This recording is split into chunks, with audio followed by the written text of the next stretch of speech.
Hello students, good morning. आज हम BA second year के सेकंड पेपर भारतीय राज्य व्यवस्था के अंतर्गत संघ राज्य संबंध विषय का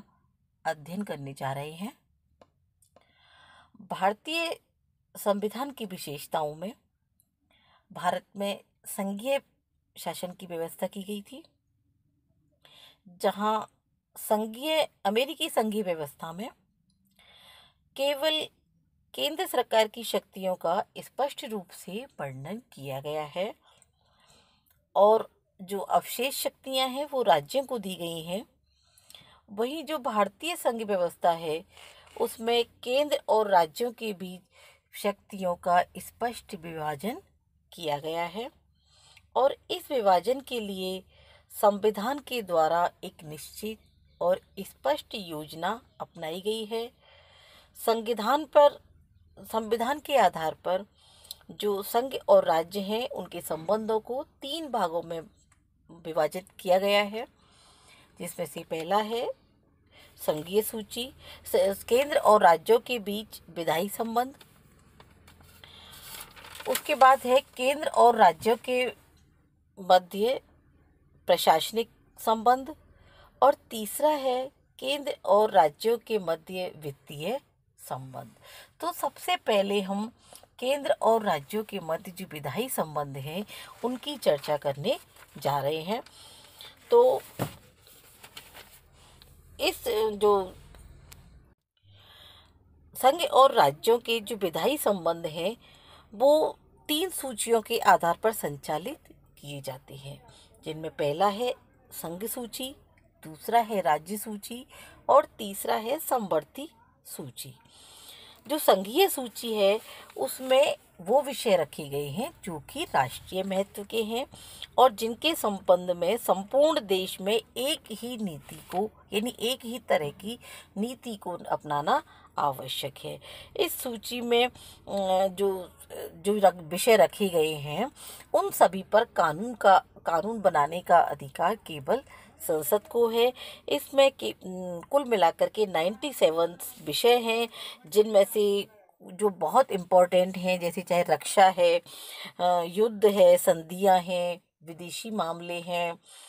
इसके साथ ही जो विदेशियों का आना जाना हमारे देश के अंतर्गत रहता है वो है, जो रेल व्यवस्था है, बंदरगाह हैं, डाकतार, हवाई मार्ग, टेलीफोन, यानी बहुत से जो इम्पोर्टेंट जो होते हैं जो देश की मुद्रा है उसके निर्माण से रिलेटेड है, बैंकिंग से रिलेटेड है। तो इस तरह से जो बहुत राष्ट्रीय महत्व की जो विषय हैं वो इसके अंतर्गत रखे गए हैं। दूसरा आता है राज्य सूची। इसमें वो विषय रखे गए हैं जो कि क्षेत्रीय महत्व के हैं। इस सूची के जो विषय हैं उन पर जो कानून निर्माण का अधिकार है वो जो राज्यों की जो व्यवस्थापिकाएं होती हैं उनको होता है और इस सूची में 66 यानी 66 विषय हैं, जिसके अंतर्गत कुछ प्रमुख जिनको हम देखें तो पुलिस है हमारी, या न्याय व्यवस्था है, जेल प्रशासन है, हमारी सिंचाई व्यवस्था है, कृषि है, यानी कि हमारे जो राज्य से संबंधित जो महत्वपूर्ण विषय हैं, सड़कें हैं हमारी, उन सबको इनके अंतर्गत रखा गया है। तीसरा आता है समवर्ती सूची। समवर्ती सूची के अंतर्गत वो विषय रखे गए हैं जो कि क्षेत्र और संघ यानी स्टेट लेवल पर और सेंट्रल लेवल पर दोनों ही दृष्टियों से महत्वपूर्ण हो और इस सूची के जो विषय हैं उन पर कानून बनाने का अधिकार राज्य को भी होता है और केंद्र सरकार को भी होता है। लेकिन यदि दोनों में किसी तरह का विवाद होता है, कोई डिस्प्यूट होता है, तो जो डिसीजन है वो हमेशा केंद्र सरकार का रहता है। इसके अंतर्गत जो विषय रखे गए हैं 47 विषय हैं, उनमें से कुछ जो हैं जैसे कि श्रमिक संघ हैं, जितने भी श्रमिक संगठन हैं, औद्योगिक जो विवाद हैं वो हैं, फौजदारी मामले हैं, विधि तथा प्रक्रिया से संबंधित हैं, विवाह विच्छेद से संबंधित हैं, दत्तक पुत्र या पुत्री जो भी होती है या उत्तराधिकार है उनसे रिलेटेड है, शिक्षा, वन विभाग, इनसे रिलेटेड जो भी विषय हैं वो समवर्ती सूची के अंतर्गत रखे गए हैं। इसके बाद जो 1976 में 42वां संवैधानिक संशोधन हुआ था, संविधान में संशोधन हुआ था, उसके बाद जो राज्य सूची के 4 विषय थे, जो कि शिक्षा है, वन विभाग है, वन के जो जीव जंतु हैं उनके रक्षण से संबंधित है, और नाप तोल से संबंधित, यानी शिक्षा, वन, वन्य जीव जंतुओं के रक्षण और नाप तोल, ये 4 जो विषय हैं वो राज्य सूची से हटा करके और समवर्ती सूची के अंतर्गत कर दिए गए थे, जिनमें जिससे कि जो राज्य सूची के जो विषय हैं वो 66 से हट करके कम होकर के 62 हो गए थे, और जो समवर्ती सूची है इसके जो विषय हैं वो 47 से बढ़ करके 51 हो गए थे। और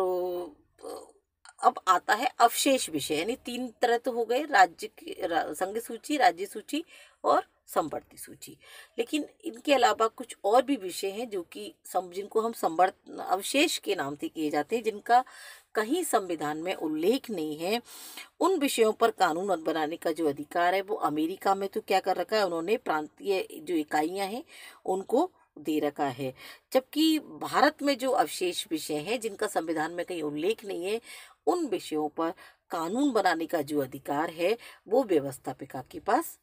व्यवस्थापिका को प्राप्त है। तो इस तरह से हमने जो ये विधायी संबंधों के अंतर्गत जो भी 3 सूचियां हैं और जो चौथे अवशेष विषय हैं उन सबको देखा है। अब आता है कि राज्य सूची की जो विषय हैं, कुछ विषय ऐसे होते हैं राज्य सूची के जिनको कानून बनाने का अधिकार राज्य को होता है, क्योंकि राज्य सूची पर केवल कानून राज्य सरकार ही बना सकती है। लेकिन फिर भी कुछ विषय ऐसे हैं जिन पर कानून बनाने का जो अधिकार है वो केंद्र सरकार के पास है। तो इसमें जो विषय आते हैं, कुछ विषय हैं जो कि राष्ट्रीय महत्व के होते हैं,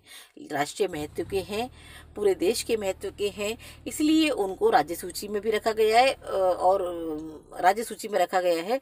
चूँकि वो राष्ट्रीय महत्व के हैं, ज़्यादा इम्पोर्टेंट हैं, इसलिए महत्वपूर्ण है, इसलिए उनको उन उन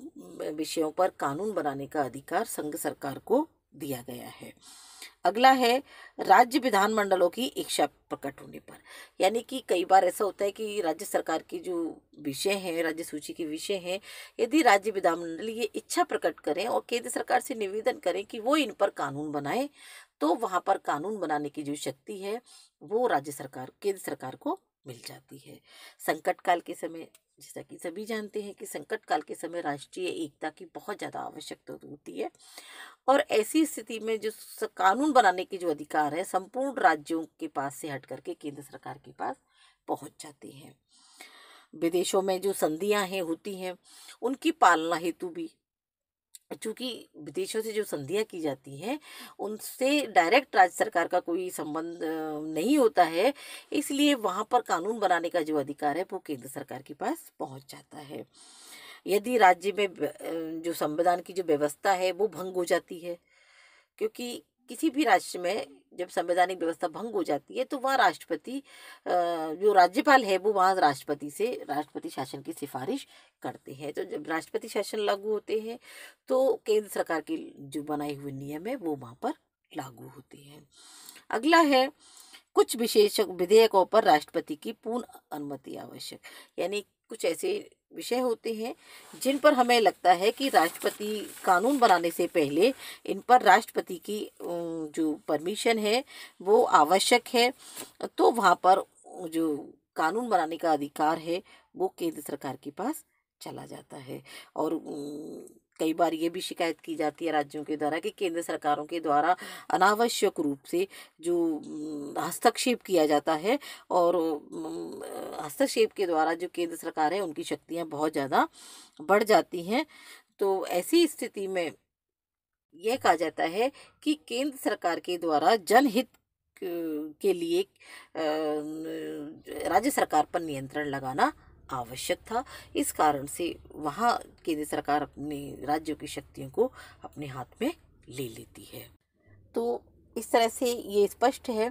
कि हमारे यहाँ राज्यों की शक्तियाँ और केंद्रों की शक्तियाँ हालांकि संविधान के द्वारा निश्चित हैं,